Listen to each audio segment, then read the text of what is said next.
বেগম রোকেয়া অবরোধ বাসিনী প্রবন্ধে ইনিয়া বিনিয়া যেটা উনি দেখতে চেয়েছেন সেটা হলো এই পর্দাই হচ্ছে অবরুদ্ধ থাকা, আর পর্দাহীনতাই হচ্ছে স্বাধীনতা। পর্দাহীনতাই হচ্ছে স্বাধীনতা। বেগম রোকেয়ার উপরে মন্তব্য করার পূর্বে অবরোধ বাসিনী বইটা 10 বার পড়তে হবে আমার উপরে কিছু কথা না বলে। আমি তো যা বলেছি, আপনি কি বলবেন সে অপেক্ষায় আমি আছি। আপনি এখন যা বলেছেন আমি এটা চাইনি, কেননা আপনাকে মুসলিম মনে না করলেও মানুষ মনে করি।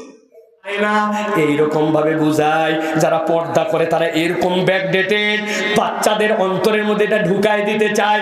আসল উদ্দেশ্য তার শিক্ষা দেওয়া নয়, ইসলাম বিদ্বেষী আল্লাহ আইন বিদ্বেষী মনোভাব তৈরি করা। আমরাও বলছি লিখতে থাকো তোমরা, সমস্যা নাই, কিন্তু মুসলমানের বাচ্চা এই বই পড়বে না। পর্দাহীনতাই যদি প্রগতির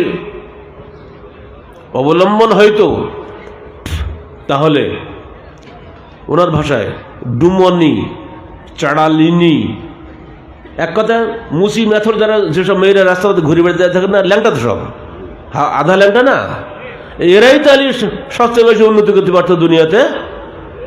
তাদের তো কোনো উন্নতি হয় না, ওরা তো ল্যাংটা, তো উন্নতি তো কিছুই নাই। একজন নারী কি পোশাক পরবে এটা বেগম রোকেয়া কিভাবে নির্ধারণ করবে, এটি হচ্ছে আমার প্রশ্ন। একজন নারী যে কোনো পোশাক পরতে পারে, সেটা তো আপনারা বলতেছেন, তাহলে বেগম রোকেয়া কেন নির্ধারণ করে দিচ্ছেন যে কোন পোশাকটা সে পরবে? এটি হচ্ছে 1 নম্বর কথা। 2 নম্বর কথা হলো, সে মারাত্মকভাবে ব্যঙ্গ বিদ্রুপ করেছে এই বইয়ের ছত্রে ছত্রে।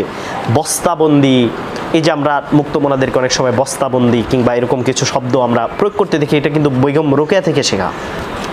এবং দেখেন, একজন নারীকে বস্তাবন্দি বলা, এটা কি তার পোশাক পরিচ্ছন্ন নিয়ে ব্যঙ্গ বিদ্রুপ নয়?